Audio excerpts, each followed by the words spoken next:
آپ کی زندگی کا ایک واقعہ جو ہر سال آپ کو بھی یاد آتا ہے، وہ بہت بڑا واقعہ ہے۔ میں سمجھتا ہوں کہ اللہ تبارک و تعالیٰ نے اس موقع پر آپ کو ایک نئی زندگی عطا فرمائی۔ بڑا تاریخی واقعہ تھا۔ 23 مارچ کو یہاں لاہور ہی میں قلعہ لچمن سنگھ میں آپ وہ جو پہلا شاید لاہور کا بم دھماکہ بعض لوگ اس کو بھی کہتے ہیں، جس میں علامہ احسان علی ظہیر شہید ہو گئے، یعنی اس میں زخمی ہوئے اور بعد میں شہید ہو گئے، تو وہ واقعہ رانا صاحب اس میں آپ بھی موجود تھے۔ اللہ نے آپ کی حفاظت بھی فرمائی، لیکن آپ کے جسم کے کچھ حصے دین کے رستے میں چلے بھی گئے۔ وہ پورا واقعہ آج آپ سے ہم سن لیں کہ کیسے کیسے ہوا۔ بس اس کو محسوس کیا جا سکتا ہے، یعنی میں محسوس کر سکتا ہوں، الفاظ میں بیان نہیں کر سکتا وہ واقعہ۔ ٹھیک، صرف لاہور کا نہیں بلکہ پاکستان کا شاید وہ پہلا دھماکہ تھا جو کسی جلسے میں ہوا۔ ٹھیک، اس سے پہلے ایک دھماکہ ہوا تھا حیات محمد خان شیر پاؤ، جس میں ٹارگٹ کیے گئے تھے، ٹھیک، لیکن اس کے اور اس کے درمیان میں بہت زیادہ فرق تھا۔ ہوا یہ تھا کہ ایک جلسہ تھا اور حضرت علامہ احسان الہی ظہیر شہید رحمۃ اللہ علیہ وہ اپوزیشن لیڈر کی حیثیت سے، ایک مارکا آرا خطیب کی حیثیت سے اپنا آپ منوا چکے تھے۔ تو جلسہ انہوں نے رکھا تھا 23 مارچ بھی ہونا، یعنی یوم پاکستان کی مناسبت سے 23 مارچ تھا، اور رکھا گیا تھا مینار پاکستان کے نواح میں، یعنی جو مینار پاکستان ہے اس کے قریب میں قلعہ لچمن سنگھ جی، محلہ، اس کے چوک کے اندر رکھا گیا تھا۔ تو جلسہ تھا، بھرپور تھا، اور میں اس کا اسٹیٹ سیکرٹری تھا۔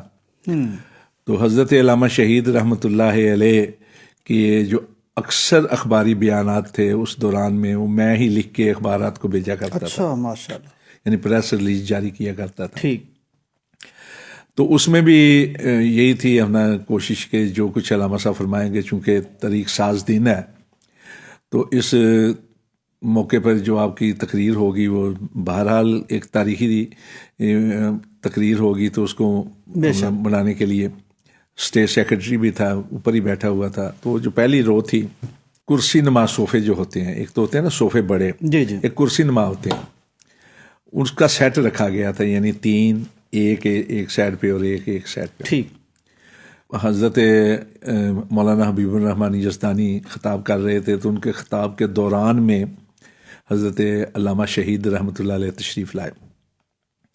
تو جس جگہ میں بیٹھا تھا، میں اٹھ کے تو دوسری جگہ پہ بیٹھ گیا، یعنی جو آخری صوفہ تھا، کرسی تھی، اس پہ میں بیٹھا ہوا تھا۔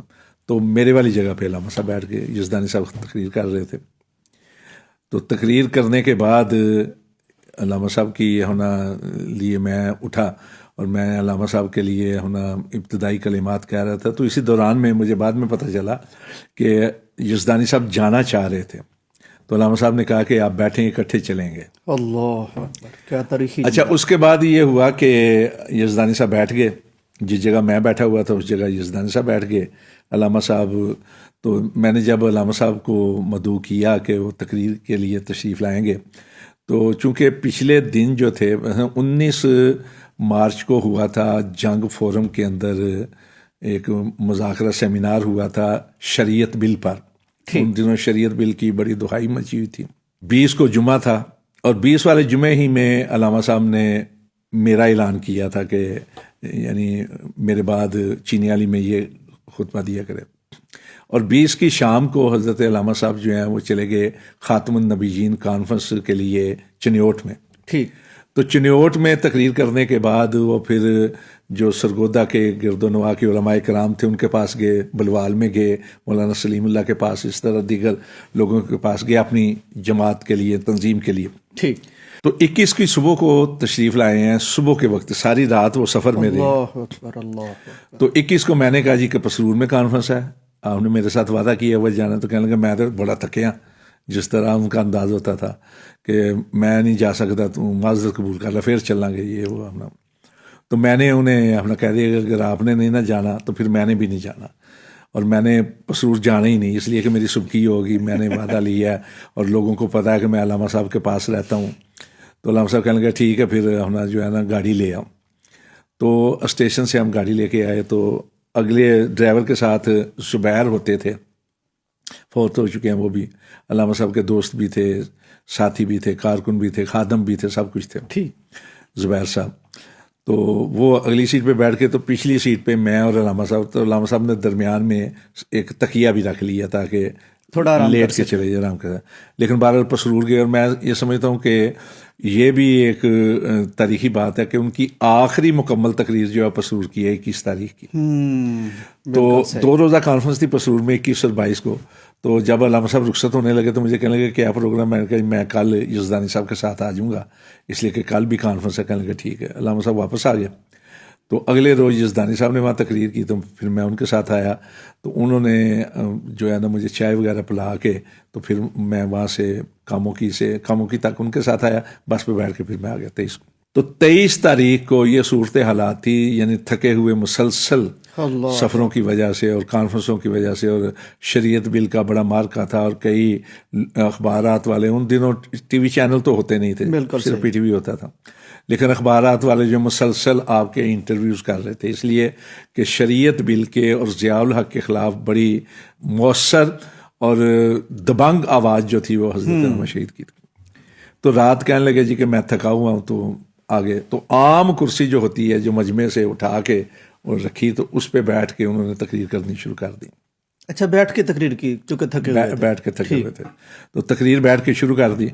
اب ان کی جگہ پہ میں بیٹھ گیا. تو یعنی میں اس طرح بیٹھا ہوا ہوں, میری بائیں سائڈ پہ یزدانی صاحب بیٹھے ہوئے ہیں, ان کے ساتھ بیٹھے ہوئے تھے شیخ احسان اللہ کو, ان کے ساتھ بیٹھے ہوئے تھے مولانا عبدالخالق قدوسی, ان کے ساتھ بیٹھے ہوئے تھے محمد خان نجیب. یعنی یہ ترتیب تھی. اللہ اکبر, پہلی صف کے لوگ. اچھا, تو صورت حالات یہ ہوئی کہ اسی دوران میں گلدستہ آ گیا, اور گلدستہ آیا بائیں سائڈ سے, جس جگہ پہ کیمرے والے کھڑے تھے. 2 اپنا سالہ بہنوئی تھے رشتے میں, ایک کا نام سلیم تھا اور ایک کا نام شاید عالم تھا, محمد عالم اور محمد سلیم, اس طرح ان کے نام تھے. تو وہ کر رہے تھے, تو اسی سائڈ سے ان کے پیچھے سے گلدستہ آیا, تو اس طرح آگے پکڑایا, انہوں نے آگے پکڑایا, تو وہ لا کے میز پہ رکھ دیا گیا. یعنی علامہ صاحب خطاب کر رہے ہیں, علامہ صاحب کے سامنے نہیں. ٹھیک. یہ جو رو تھی صوفوں کی, اس کے سامنے چھوٹا میز تھا, اس کے اوپر رکھ دیا گیا, اور علامہ صاحب کے سامنے تو کچھ بھی نہیں تھا, انہوں نے تو کرسی اٹھا کے تو بیٹھے تھے. ٹھیک. اب جب گلدستہ اس پہ رکھا گیا, تو جو بنا رہے تھے مووی, انہوں نے کہا جی کہ گلدستہ درمیان میں آ رہا ہے, کیمرے کے اور علامہ صاحب کے درمیان میں آ رہا ہے, تو علامہ صاحب کی کوریج صحیح طور پہ نہیں ہو سکتی. تو انہوں نے کہا, تو ایک ہمارے بھائی تھے بعد میں, وہ بھی اللہ کو پیارے ہو گئے, رانا صاحب, انہوں نے اٹھا کے تو اپنے یعنی گود کے سامنے اپنے چوکری مار کے بیٹھے ہوئے تھے, تو اپنے سامنے گلدستہ رکھ لیا. گلدستہ جب آیا تو میں بیٹھا ہوا تھا, میرے ساتھ ہی یزدانی صاحب بیٹھے ہوئے تھے. علامہ صاحب تو آگے تھے نا, ہم دونوں کے آگے تھے. تو یزدانی صاحب میری ران پہ ہاتھ مار کے, یعنی میری بائیں ران پہ اپنا دائیں ہاتھ مار کے کہنے لگے, اور پسروری ویخ جلسہ مک گیا تو گلدستہ ہونا ہے. یہ ان کے الفاظ جو ہے نا. اللہ اکبر. تو گلدستہ جو ہے نا وہ رکھا گیا نا میز پہ, تو انہوں نے میز سے اٹھا کے اسٹیج ہی پر اپنے سامنے, یعنی چوکری مار کے بیٹھے ہوئے تھے, اپنے سامنے رکھ لیا. ٹھیک. تو اس طرح اپنا جو ہے نا, تو بعد میں یہ صورت حالات ہوئی کہ پھٹا, کس طرح پھٹا میرے ذہن میں موجود نہیں ہے. مجھے صرف اتنا پتہ ہے, آواز آئی ہوگی, نہیں میرے شعور میں نہیں ہے, آئی ہوگی, لازماً آئی ہوگی, لیکن چونکہ یہ سر پہ بھی بڑی چوٹیں لگی ہیں, یہ دیکھیں نا یہ سارے نشانات ہیں, تو پورا جسم زخمی تھا, یہ تھے اپنا بڑے اپنا نشانات. تو وہ میرے ذہن میں نہیں ہے. مجھے صرف اتنا پتہ ہے کہ مجھے جب شعور میرا بیدار ہوا بے ہوشی کے بعد, تو آنکھیں بند تھی, تو شور سنائی دے رہا تھا, تو مجھے ایسا محسوس ہو رہا تھا جسم کے اندر جس طرح کرنٹ نہیں دوڑتا کسی چیز میں, ہم روز دیکھتے ہیں اسکرین پر لہریں, اس طرح کرنٹ دوڑ رہا ہے میرے اندر اور شور مچا ہوا ہے. ابھی پنڈال میں ہی تھے آپ جب شعور بیدار ہو گیا؟ جی, مجھے پہلا احساس یہ ہوا, نظر کچھ نہیں آ رہا تھا, آنکھیں بند تھیں, تو مجھے پہلا احساس یہ ہوا کہ مجھے کرنٹ لگا ہے اور لوگ میرے لیے شور مچا رہے ہیں. وہ جو قیامت گزر گئی اس کا اندازہ نہیں تھا اس وقت. اچھا, مجھے نہیں اندازہ یعنی ہوگا, لیکن میرے ذہن سے میں وہ ہو چکا ہوں. تو میں نے خود بھی اپنا جھٹکا لیا نا, یعنی میں نے کہا میں خود بھی تو کوشش کروں. جھٹکا جب لیا تو پھر آنکھیں کھلیں تو دیکھا کہ ارد گرد اندھیرا ہی اندھیرا ہے, کرسیاں پڑی ہوئی ہیں, شور مچا ہوا ہے, لوگ یعنی بھاگ چکے تھے, کچھ کھڑے تھے سائڈوں پہ. تو میں اس کرسی میں, جو کرسی نماز صوفہ تھا, اس میں پھنسا ہوا تھا. اللہ اکبر. باقی ارد گرد کوئی مجھے نظر نہیں آ رہا تھا.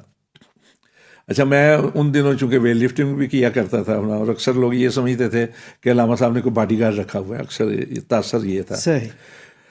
تو میں اٹھ کے چلنے لگا ہوں تو میں گر پڑا ایسے. اللہ. تو جب گرا نا تو چوک کے اندر یعنی اس کو سٹیج کو کور کرنے کے لیے کنات لگی ہوئی تھی, تو میں اس طرح جا کے نا کنات کے ساتھ ایسے لگا ہوں. اللہ. تو میں نے ایسے دیکھا بائیں طرف, تو یزدانی صاحب کا چہرہ لہولہان تھا, وہ پڑے ہوئے تھے اور وہ اس طرح پڑے ہوئے تھے, یعنی ان کا چہرہ ڈلکا ہوا تھا دائیں طرف, یعنی میری بائیں طرف تھے جس جگہ میں گرا, تو ایسے ڈلکا ہوا تھا چہرہ اور لہو لہان تھا. تو میرے ذہن میں یہ بات آئی کہ یزدانی صاحب اللہ کو پیارے ہو چکے ہیں. میں پھر اٹھ کے چلنے لگا ہوں, پھر میں گر پڑا ہوں. پھر کچھ لوگوں نے مجھے غنودگی سی تاری, کچھ لوگوں نے مجھے اٹھایا, تو اٹھا کے پیچھے جو فٹ پاتھ ہے اس پہ لے جا کے مجھے لٹا دیا. اب وہاں جب لٹایا انہوں نے, تو پھر میری اپنا شعور کچھ بیدار ہوا, نیچے ٹھنڈک محسوس کرنے کی وجہ سے. لیکن اس وقت میری آنکھیں جو ہیں نا, پھر اس پہ اپنا بینائی جو ہے وہ متاثر, مجھے دکھائی کچھ نہیں دے رہا تھا. تو 2-4 لوگ آئے ہیں میرے پاس شور مچاتے ہوئے, انہوں نے کہا اوے اسٹیج سیکٹری ہے ڈگا جے. ان کے ذہن میں یہ تھا کہ شاید میں اڑ کے یہاں آ کے گرا ہوں. تو مجھے پھر پکڑ کے انہوں نے رکشے میں بٹھایا. تو رکشے میں جب بٹھایا تو ایک اور زخمی کو لا کے میرے ساتھ بٹھا دیا گیا. تو وہ جو زخمی تھا اس کا سر میری چھاتی پہ آ رہا تھا. تو جب رکشہ چلا نا, تو مجھے یہ محسوس ہوا کہ خون نکل رہا ہے اس کے منہ سے.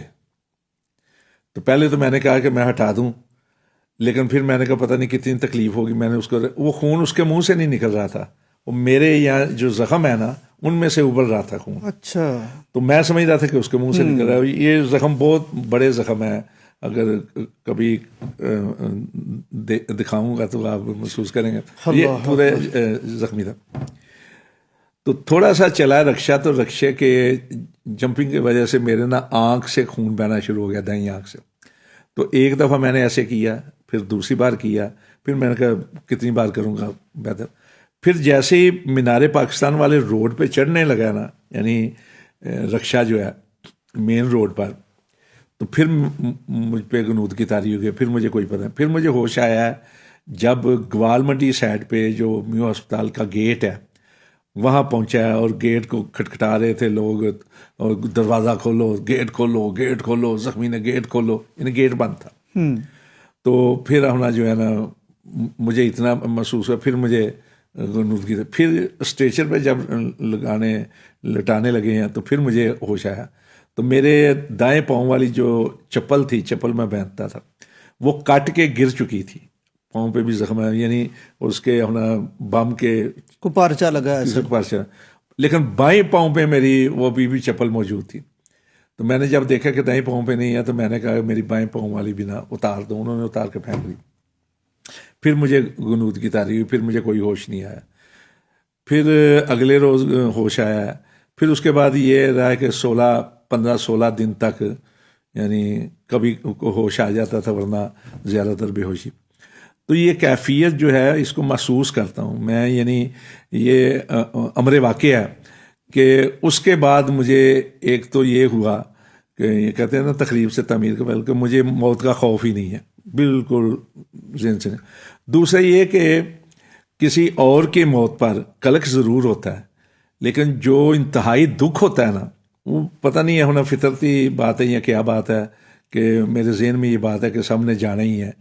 تو رانا صاحب ایک انتہائی فیز سے گزر کے وہ چیزیں حیثیت کھو قلق ضرور ہوتا ہے, کسی کے دکھ کا, کسی کی جدائی کا, کسی کے جانے کا, نقصان کا. لیکن اس انداز سے یعنی خود بھی میں اللہ کا شکر ہے, یعنی یہ صورتحال ہے کہ اب کبھی موت سے ڈر نہیں لگتا, یعنی دیکھ چکے ہیں یہ صورتحال. رنج سے خوگر ہو انسان تو مٹ جاتے ہیں. ہم